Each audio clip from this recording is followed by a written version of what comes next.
Desemprego entre os jovens, desafios e soluções. Segundo o levantamento do IBGE, o último trimestre mostrou uma queda no desemprego que talvez seja a melhor taxa desde 2015. Mas, na verdade, essa taxa não se confirma na população entre 18 e 25 anos. Segundo o levantamento, talvez o dobro da média nacional. O que estaria por trás desse fenômeno? É sobre isso que nós vamos discutir no programa dessa semana e se você quer saber mais sobre isso, fica conosco, é só um minuto e aguardo você. Até já.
Olá, amigos, estamos de volta para mais um Protagonismo Regional em Debate, transmitidos através da nossa parceria dos canais Protagonismo Cidadão e o Jornal Diário do Litoral. Esta semana no painel Porto, Cidade e Indústria, para falar sobre o desemprego entre os jovens, desafios e iniciativas e também soluções.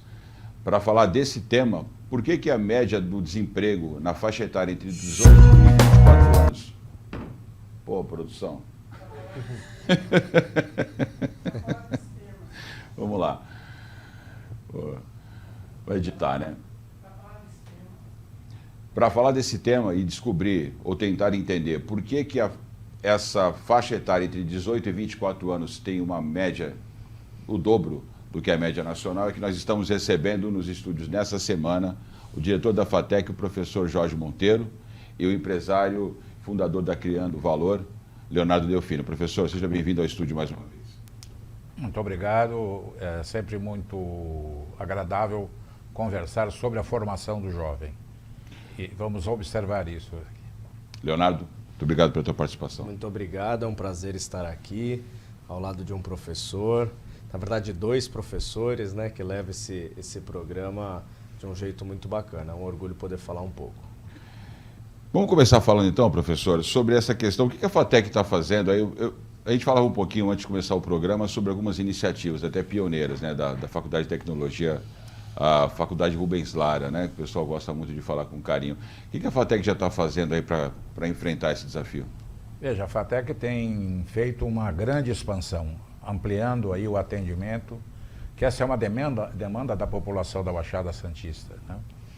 Na verdade, o que acontece, só voltando um pouco à questão do jovem, e por que nós temos esse desemprego tão elevado, aí o dobro da média nacional? Na verdade, os jovens vêm com um problema de formação do ensino médio. E esse problema é um problema estrutural, já vem de bastante tempo.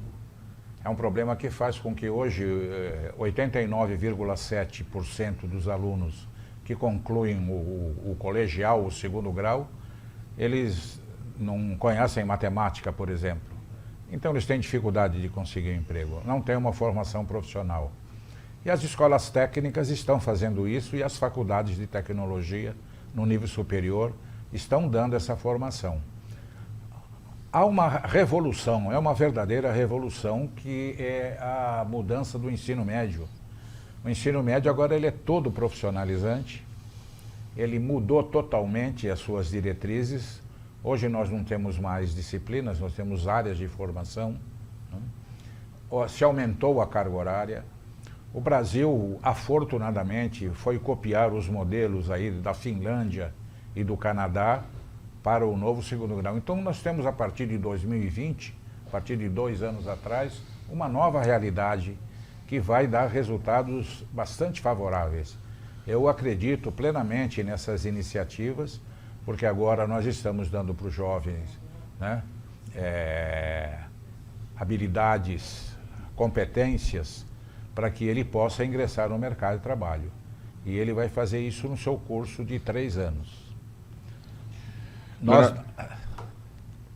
Leonardo, você é empresário, você, além de empresário, é um empresário jovem, vem de uma outra geração, de uma nova safra de empreendedores.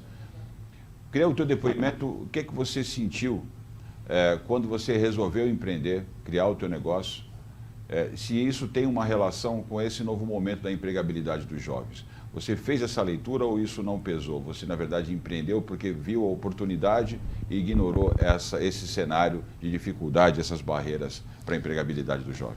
Então, eu concordo 100% com o que o professor falou. Eu acho que falta um pouco do ensino acompanhar o que as gerações vêm evoluindo e vêm mudando.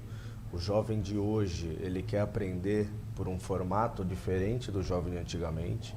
As gerações elas vão mudando, acompanhando essa avalanche tecnológica que chega no mercado, né? E o olhar para as competências, né, que a gente chama de soft skills, competências humanas, ele vem sendo desenvolvido principalmente pelo novo ensino médio. Então, eu começo agora em outubro um novo projeto numa instituição de ensino aqui na Baixada, em que nós daremos empreendedorismo e inovação no ensino médio, em que aquele aluno pode escolher essa matéria e algumas outras matérias, como psicologia, por exemplo, liderança. Então, ele escolhe qual caminho de conhecimento ele quer, qual que é o interesse dele. E eu acho que toda essa evolução, esse treinamento, você dar oportunidades e treinar as competências vai fazer com que melhore esse número. Porque, pelo outro lado, as empresas, querendo ou não, elas têm dificuldade também de encontrar nessas novas gerações que passaram por muitas dificuldades, muitas crises, muitas vezes não sabem lidar a inteligência emocional por conta da tecnologia, das mídias sociais. Então, a gente vê o crescimento também de problemas psicológicos nessas gerações, né? E as empresas elas não conseguem essa captação de uma forma fácil por conta desse gap de preparo entre a instituição, as instituições que não conseguiram acompanhar a evolução muito grande da geração. Então, eu vejo que o ensino em geral tem se preocupado com isso, tem olhado para essas implementações, tecnologias como realidade aumentada, realidade virtual, gamificação, vem sendo implantada no ensino, para justamente chamar o interesse dessa nova geração e desse novo aluno, né, para o mercado de trabalho. E então eu acredito numa melhora com o tempo, mas vejo essa grande diferença. No meu caso, eu tenho 28 anos, né, já me formei há um tempo. Quando eu saí em 2016 da universidade, estávamos passando por uma crise muito grande. Qual foi a área que Brasil. você se formou? Formei em engenharia de produção. E a gente estava passando uma crise muito grande, né? Tinha me formado na ETEC também, administração de empresas, adorei o curso, me formei em 2014 e não consegui emprego. Eu queria trabalhar em banco, mercado financeiro, estava numa era 2016, 2017 de demissão, ao invés de contratação. Então, por conta disso, eu resolvi empreender, foi uma necessidade. Mas não são todos, né, que têm muitas vezes a oportunidade e a coragem de empreender. E esse é o trabalho que a gente pode falar um pouquinho mais. A FATEC tem feito isso de trazer o aluno, dando oportunidades. E a ACS Jovem, Associação Comercial de Santos, né, que fiz parte dessa última gestão, nós fazemos indo até as comunidades, jovens de vulnerabilidade social e também jovens de todas as classes, dando o caminho, o direcionamento, até a possibilidade de crédito a juros quase zero, para ele iniciar o próprio negócio. É óbvio que a gente tem que olhar tanto para o empreendedorismo quanto para a capacitação, porque não é todo jovem também que quer empreender, isso é natural. Se todo mundo fosse empreendedor e quisesse empreender, não existiria empresa, porque precisa de trabalhadores e colaboradores que querem ser CLT, enfim, trabalharem na empresa. Então eu vejo que é um trabalho, um conflito, esse problema, Sérgio, de gerações, e também um pouco da gente poder passar informação e um caminho de forma segura para os jovens, mas eu acredito que agora isso vai mudar. O Léo respondeu a minha pergunta já no final da resposta dele, então no caso dele foi uma necessidade, ele se formou, viu a dificuldade, viu as barreiras para conseguir ingressar no mercado formal de trabalho e aí resolveu empreender. No diagnóstico dele, a grande maioria dos jovens não consegue romper esse desafio de colocar o próprio negócio de pé. Como é que a gente consegue lidar com essa cultura das empresas, que talvez ainda seja prevalente, de exigir a experiência, sendo que a experiência só se consegue se você tiver uma primeira oportunidade? Na prática, como é que nós estamos lidando com isso?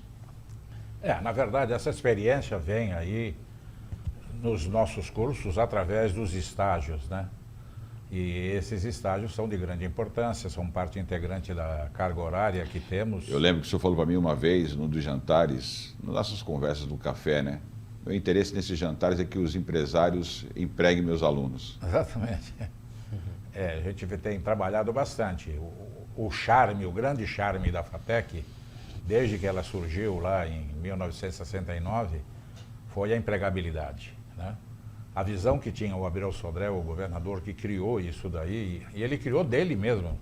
Não havia nenhuma demanda social, não havia nenhum projeto de nenhum deputado. A grande ideia dele era que realmente a FATEC norteasse o desenvolvimento do Estado. E tanto que a FATEC está aí. Nós temos em Franca um curso de tecnologia de calçados, porque a realidade assim... É um polo de calçados. Determina.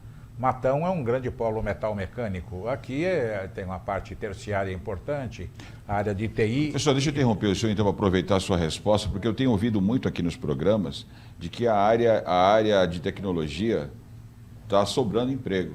Com certeza. Que as empresas não estão conseguindo, especialmente na área de programação. Eu tenho um parceiro muito próximo, a gente janta toda sexta-feira junto, ele trabalha com programadores do mundo inteiro. Ele morou um tempo na Europa, morou na Irlanda, e ele fala, ele atende clientes do mundo inteiro, de casa. Ele falou, a gente não consegue contratar bons programadores. O que eu vejo, até para complementar, são 3 vertentes. A FATEC, ele faz muito bem esse trabalho. Até a minha empresa, a gente trabalha com tecnologia e inovação, realidade aumentada, virtual, no desenvolvimento mesmo de programação. E nós temos um convênio com a FATEC em que entendemos os alunos de jogos digitais e conseguimos fazer essa captação. Inclusive, diversos colaboradores que nós temos da FATEC, é aluno. Então, a FATEC hoje, na Baixada, aí falando de Baixada, que é onde a gente conhece, ela é o maior polo de formação de estudantes na área de tecnologia, isso é um fato. Mas eu vejo 3... A gente ainda não colheu esse resultado, é isso? Está colhendo. O que eu vejo são 3 problemas, Sérgio. Primeiro, existe muita demanda mesmo de trabalho porque a tecnologia cresceu demais nessa área. Segundo, muita gente viu oportunidade e foi fazer tecnologia, mas não é só querer fazer tecnologia. Você tem que entender matemática, você tem que entender lógica, aí vem a base, né? Raciocínio lógico, mas às vezes não é nem a base. Às vezes a pessoa olha pelo dinheiro que ela pode ganhar, mas não é o que ela gosta e é difícil, não é tão simples você programar. Então, muitos também começam e depois entendem que não é aquilo.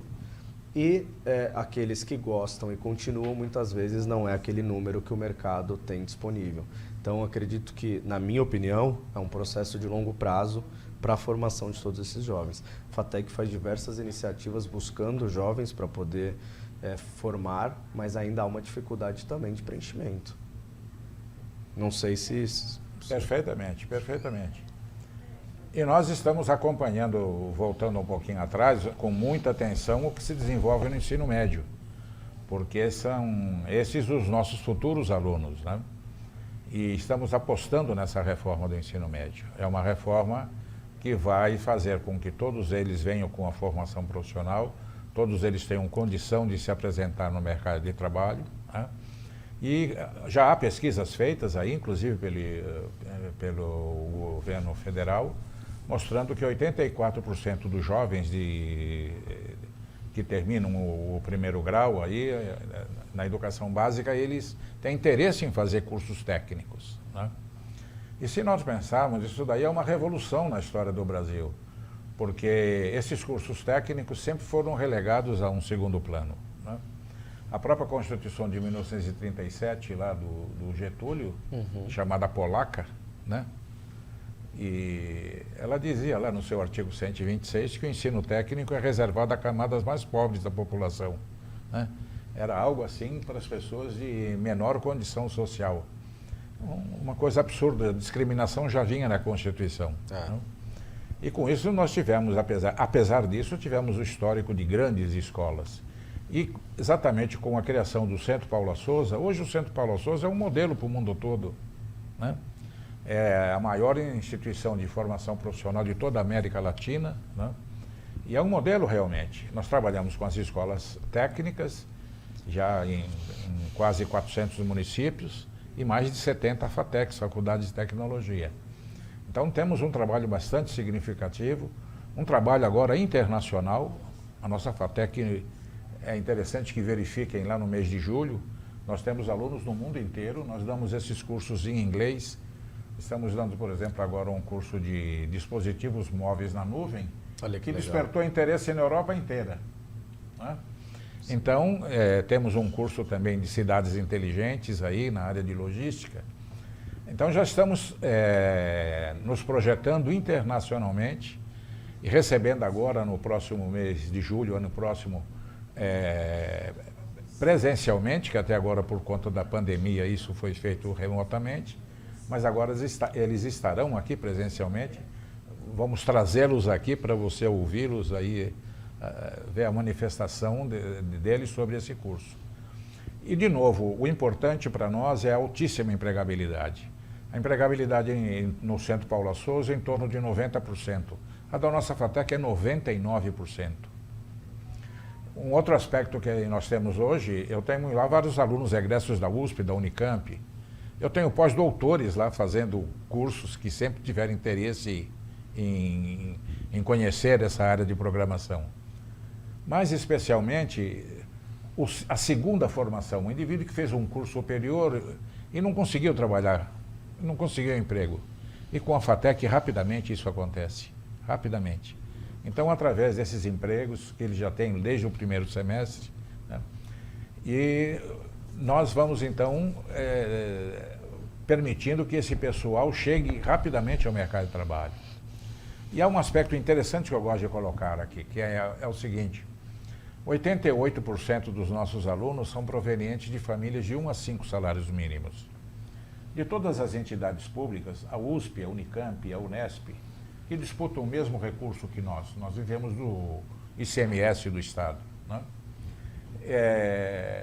Nenhuma delas tem um número tão elevado de alunos com a condição de estar na faixa de 1 a 5 salários mínimos. Se nós combinarmos essa informação com altíssima empregabilidade e com os salários muito bons que eles saem ao final do curso, eficiência, nós temos um grande canal de ascensão social. Perfeito. E não vejo hoje nenhum canal que possa ser comparado a esse. Né? Eu concordo e eu ainda digo que a FATEC, do fundo do coração, é uma das instituições do futuro. Por quê? Eu trabalho com realidade aumentada e virtual, que no Brasil são poucas empresas que fazem esse serviço. Eu busco alunos da FATEC para trabalhar na empresa e eles já vêm com essas competências, eles sabem mexer em muitas coisas que muitas vezes a gente ainda não explorou. E a base da realidade aumentada e virtual é o metaverso que tanto se fala. Então pode-se falar que a FATEC está preparando sim profissionais que vão atuar no metaverso nos próximos 10 anos. Isso é uma informação que eu tenho completa certeza. Eu quero fazer um contraponto de uma coisa que você afirmou agora há pouco, sobre a questão que não basta que a pessoa tenha uma boa base, se ela, na verdade, depois descobrir que ela não tenha uma afinidade, uma paixão por aquele trabalho. Então, eu quero fazer um contraponto em cima do seguinte tema, de uma análise que eu tenho feito, discutindo educação em vários aspectos. Eu entrevistei semana passada o Arthur Machado. O Arthur Machado, até que era deputado federal, esteve aqui conosco, é empresário do setor financeiro, e ele tem uma fala que é o seguinte, né? Hoje a escola pública ela ensina a criança a ver horas no relógio digital, então o aluno nem pensa mais no relógio analógico. A escola privada vai ensinar ele como montar um relógio, a escola top vai ensinar ele como ganhar dinheiro com o negócio, mas ninguém ensina o que é o tempo. E ele estava discutindo hoje o paradigma de ensino, né? Então, através da discussão, da transmissão da informação ou para a reflexão sobre a compreensão do tempo, você vai para um outro patamar criação, né? de ciência, né? E de inovação. Então, a nossa discussão com ele sobre a educação era o modelo, como é que a gente está pensando a educação hoje. Então, o meu contraponto é o seguinte: será que a gente está tendo esse diagnóstico de uma defasagem na oferta de qualificação para o mercado, de uma maneira um pouquinho distorcida da realidade, tendo em vista que a gente ainda está bastante atrasado no modelo educacional? O que eu percebo olhando a realidade que eu vejo é uma quantidade imensa de jovens que não conseguem refletir, raciocinar sobre coisas muito básicas da minha geração, né? Então, até pela quantidade de informações, nós estamos nos perdendo no filtro daquilo que realmente é essencial para fazer esse aluno despertar por todo o seu potencial. Você não enxerga dessa maneira, você entende que a nossa base está ok, não é para a gente se preocupar tanto com isso. Eu queria dar a tua análise a respeito dessa questão. Como a gente tem falado muito aqui durante o programa sobre o ensino técnico, eu acho que a grande salvação é sim o ensino técnico, porque as empresas hoje elas não querem saber se você foi um bom aluno, essa é a verdade, né, de história e geografia. Querem saber se você sabe fazer determinada função. E o técnico te traz isso. Agora, nós sabemos que no ensino médio e básico, nós estamos muito para trás. O ensino brasileiro assim, na verdade, está muito, muito, muito ruim. E já há muito tempo, não forma. Essa é a grande verdade. Então, o currículo, por exemplo, ao longo do tempo, os diplomas, querendo ou não, eles vão deixar de ser uma prioridade. O que eu preciso é que um aluno, enfim, que vai fazer um estágio na minha empresa sente, eu falo, faça esse código, por exemplo, de como fazer isso. Ele vai e faz. Cara, show, é isso que eu preciso, você está aqui. Eu não preciso saber outras coisas, entende? Tanto que a maioria dos meus amigos que estudaram comigo, que muitas vezes não iam tão bem nas notas, mas tinham um relacionamento bom com todo mundo, conversava, muitos deles têm sucesso hoje em dia. Porque não é só também o ensino, Sérgio. A escola, a instituição, ela precisa ensinar o aluno a se comunicar, conversar, a trabalho em grupo, a liderança, liderar projetos. Comportamentos, né? Comportamentos. Então, assim, o técnico, eu fiz técnico de administração na ETEC aqui, né, na Rubens Lara. E eu vi, eu senti, eu participei 1 ano e meio. Eu tenho graças a Deus, né, uma possibilidade de família, de vida, que eu não precisaria do público, mas eu quis fazer para minha capacitação e 2 para entender também como era aquele nível do curso. E muito bom. Agora, o ensino básico no país, eu vejo que não é só do público. O particular também, ele é muito defasado. Quero colocar uma coisa até para você pensar, porque eu vou passar a palavra para o professor Jorge, mas você pense, quem sabe antes de você terminar a participação, você consegue falar algo sobre isso. Eu tenho colocado aqui que é importante levar para as escolas experiências que mostrem para os alunos por que é importante desenvolver certas habilidades. Talvez até aquilo seja uma escada para um projeto maior, mas ele precisa ser colocado diante de algumas experiências, né? Experiências de vida que façam ele entender a realidade do mundo empresarial, do mundo da produção, do mundo do emprego, né? Então, muitas vezes ele está ali, por que eu tenho que saber isso? Por que eu tenho que saber matemática? Né? Concordo. Então, de repente, você fala, olha, você estuda matemática porque essa habilidade será fundamental se você um dia quer chegar aqui. Um direcionamento melhor, tem algumas tecnologias que poderiam ser implementadas, mas aí cai no custo, né, que muitas não conseguem fazer investimento para novas experiências e acabam ficando na comodidade do ensino. Então tem esse problema que é muito grande. Né, pensa nisso, porque como você é jovem, todo jovem tem sede de mudar o mundo, né? A gente é muito comum isso daí. Então é um desafio muito grande, né, professor? Eu queria que o senhor fizesse um comentário. Como é que está o comportamento empresarial? O senhor está sentindo que eles estão mais abertos para oportunidades, para criar estruturas que alarguem essa porta de entrada para os estágios, permitindo que alunos, não só da FATEC, mas de outras instituições de ensino, possam dar oportunidades para o primeiro emprego desses jovens? Como é que está a cultura empresarial? Com certeza. A condição do empresário é muito favorável. Nós temos tido muitos empresários na FATEC e gravamos tudo isso aí para que essas apresentações dos empresários elas pudessem ser vistas em todos os tempos. mostrando quais são os seus empreendimentos na região, qual é a demanda que eles têm de emprego, né? Hoje também o sonho do empresário é receber lá um empregado que venha pronto, né? Que ele não tenha que investir na formação, porque as informações básicas, essenciais, esse aluno vem. Então, eu recebo duas coisas, a presença do empresário e o pedido do empresário para que eu abra outros cursos, novas habilitações. Por exemplo, nós vamos ter um curso agora de logística aeroportuária, porque a parte aeroportuária vai ser uma realidade daqui a pouco. Na região, inclusive. Eu ainda não iniciei o curso, porque eu estou esperando caminhar aí do projeto Andaraguá, o projeto lá Itanhaém, que está tentando ter agora passageiros, lá só tem carga, e o caso do Guarujá aqui, que parece que está caminhando bem. Mas nós temos outras demandas, o curso de games, por exemplo, que os empresários nos solicitam com muita frequência. Que com o metaverso vai ser essencial. De gestão comercial, de gestão financeira. Perfeito. Eu tenho um leque de cursos aí que os empresários querem que Santos faça isso. E eles vêm com um argumento muito poderoso, que é a grande arrecadação que Santos e a Baixada Santista fazem para o governo de São Paulo. 5% da arrecadação estadual vem aqui de Santos, da nossa cidade.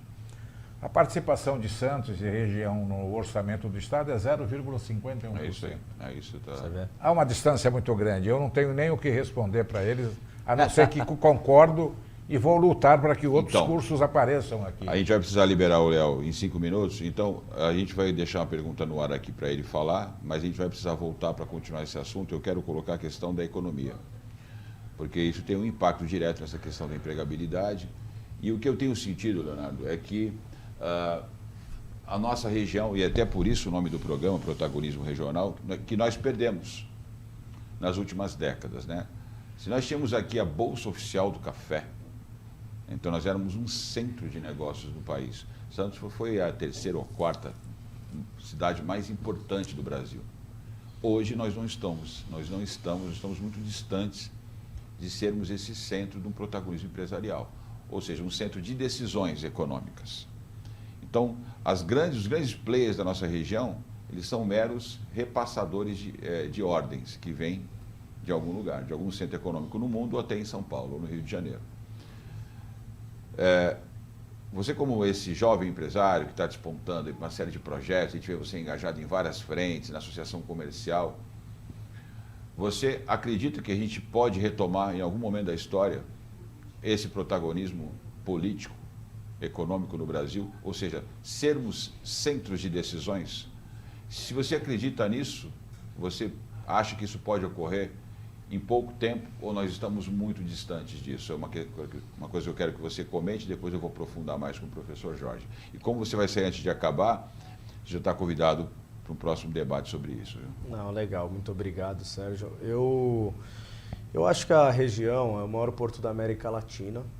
Enfim, eu acho que tem que ser mais decisivo e participativo, sim, em decisões a nível Brasil.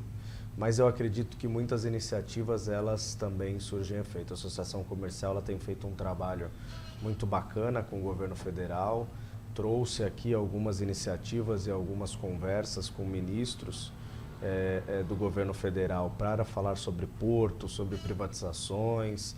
Então tem trazido e liderado o tema aqui na região, isso que é muito legal, mas eu percebo um distanciamento. Tem um ponto também, Sérgio, que eu acho que a internet ela fez com que todos tenham acesso à informação, né? Todos possam participar.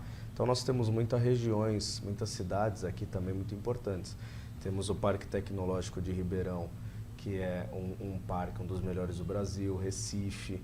Então, o Parque Tecnológico é um polo de tecnologia e de inovação. Então, você tem outras cidades que participam muito ativamente também de decisões com essa pauta. E não só, muitas vezes, Santos, né, que também tem muitas iniciativas bacanas. Então, eu acho que a internet, a tecnologia, ela fez com que outras regiões participassem junto, mas acho sim que faltam algumas iniciativas, mais lideranças e também participar dessas pautas.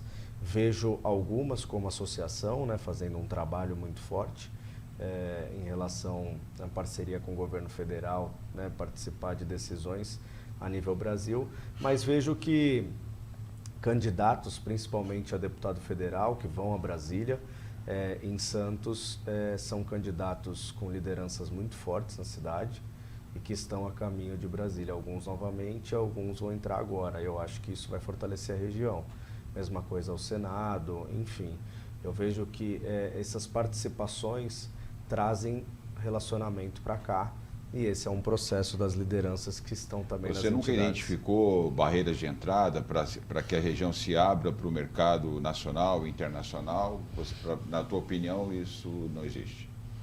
Olha, Ou não é como se pinta? Na minha visão, não é o que acontece. A minha visão é que a região ela tenta sim fazer um fomento, né? Trazer a participação. É óbvio que não é fácil, né? Não é às vezes só uma culpa, né, da cidade, mas tem também fatores externos envolvidos. Nós estamos em época de eleição também, que a gente sabe como é, né, conturbado. Mas eu percebo que a cidade ela tem feito sim algumas iniciativas. E como eu estou Vai dentro... ser político já está bem treinado, né? Como eu estou dentro da associação comercial, eu vejo lá dentro que iniciativas estão sendo criadas muito boas. Tá bom, da próxima você vem preparado, hein, porque eu vou te apertar mais. Vou te pedir de você, Léo, para eu terminar aqui. Não, muito obrigado. Sair um pouquinho dessa gravação. Eu só queria mais um ponto. A gente está falando das escolas e tem 2 escolas municipais aqui em Santos que tem o selo azul, que ensina os alunos sobre o oceano. E a Unesco vai fazer um evento aqui em Santos, em parceria com a Prefeitura e a Associação Comercial, fomentando, né, os oceanos e parabenizando a cidade por cuidar e pelo fomento. Quando que é esse evento? Eu acho que vai ser no dia 15 de outubro. Ainda não dá tem a tempo data de definida. divulgar aqui ainda. Não, tem sim, eu passo para você. Mas é interessante que, se eu não me engano, é a única cidade, ou uma das únicas, que tem escolas municipais com o selo azul, que ensina os alunos sobre o cuidado aos oceanos. Então eu acho que é um ponto bacana, que a gente não tem que só também falar que a educação muitas vezes está para trás e tem que pontuar iniciativas que são legais como essa. Maravilha. Agradeço muito a oportunidade, ao professor também, um prazer conhecê-lo e continue com esse trabalho maravilhoso que faz lá, porque eu acompanho de perto, porque minha empresa ela é, entre aspas, cliente da FATEC, porque ela busca colaboradores lá e a gente consegue muita qualidade graças ao bom trabalho. E ao Sérgio, amigo, obrigado mais uma vez. Sabe que sempre que eu puder estarei presente. Peço desculpa hoje pela correria. Teremos a posse do Núcleo Jovem da Associação Comercial de Santos, a nova gestão, né? Eu estou saindo, estou assumindo a coordenação de tecnologia e inovação e quem assume a jovem é o Rafael de Paula agora. Vai assumir o departamento jovem da associação. O Rafael de Paula, isso. Rafael de Paula. Isso. Legal, e eu legal, vou para a né? Câmara de Tecnologia e Inovação, na coordenação. É. Parabéns pelo programa, sempre estarei presente. É isso aí, Leonardo. Então, até a próxima. A gente vai se despedir de você. A câmera vem para o professor Jorge para que você possa seguir caminho aí. Até a próxima. Obrigado. Professor, vamos fazer uma análise aqui, então, no final do programa. Ainda temos mais 7, 8 minutos para conversar. Eu queria fazer com o senhor essa análise aí de cenário econômico na região. Eu sinto muitas vezes que a gente peca um pouquinho em não propor mais um debate sobre cenários econômicos. Eu falei agora há pouco, comentei agora há pouco, nós já fomos um centro de decisão política no Brasil, né? E falei isso muito com o professor Barnabé, inclusive, e a gente está lançando a ideia aqui de iniciarmos uma série de debates sobre cenários econômicos para que os grandes pensadores da região possam se posicionar, possam ofertar o seu conhecimento, sua experiência, sua análise da economia nacional, como é que o Brasil está posicionado no mundo. Como é que o senhor vê isso aí? O senhor acha que é possível que a gente consiga, de alguma forma, retomar esse protagonismo a partir dos grandes pensadores que a cidade já produziu, ou a região? Eu acredito. Eu quero concordar com o que disse o Leonardo aqui, da representação política. Mas eu fico vendo um outro aspecto. Eu me recordo, há 30 anos atrás, como estava o Brasil e como estava a Coreia do Sul.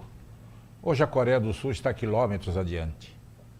Eu me lembro de como estava há 40 anos atrás, por exemplo, Singapura. Hoje Singapura é o caminho de todos os navios de todo o mundo, é um ponto de convergência, né? E o que foi que Singapura? Singapura é uma cidade-estado, é um país, né? E a Coreia do Sul fez aquela grande preocupação. E a palavra, é bastante curioso que a expressão que um e outro usaram era a mesma.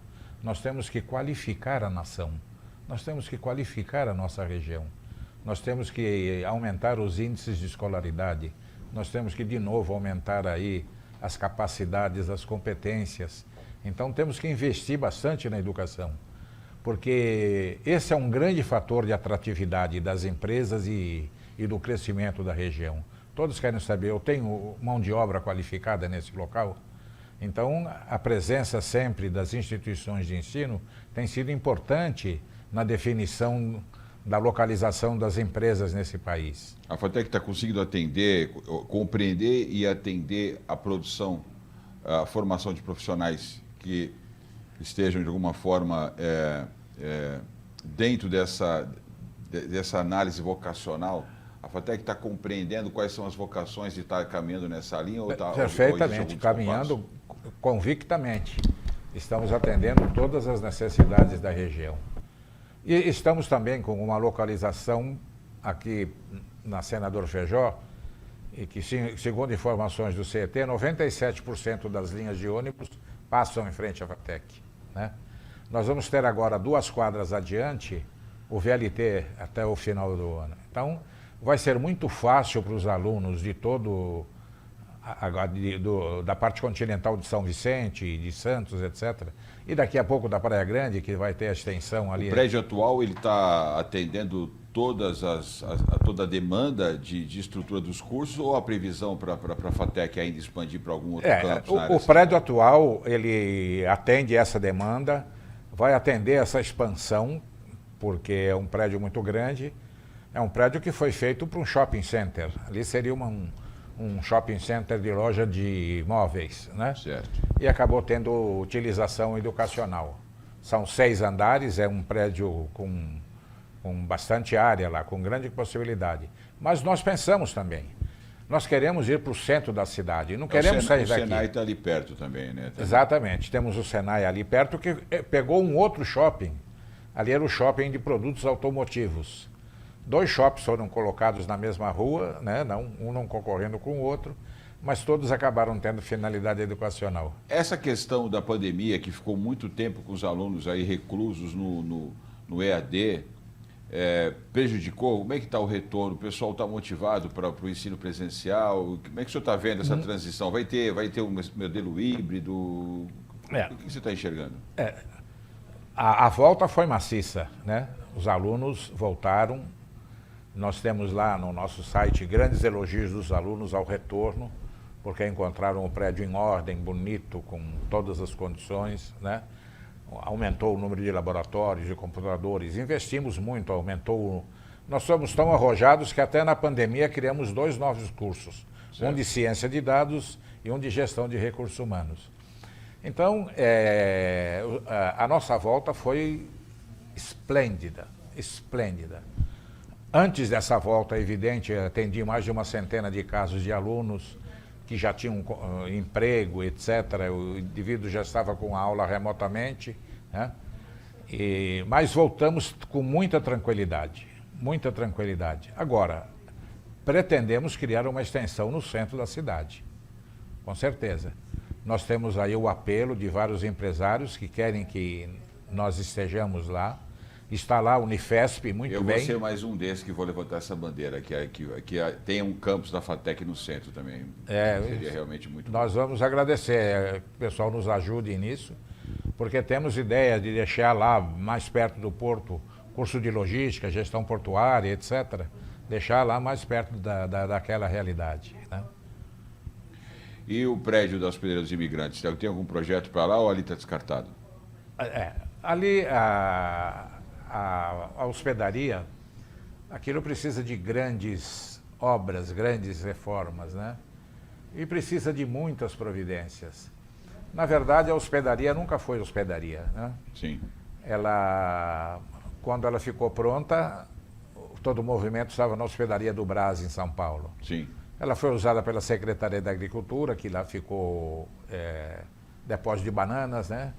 Depois ficou pela Secretaria da Segurança Pública, que fazia lá um depósito dos veículos apreendidos.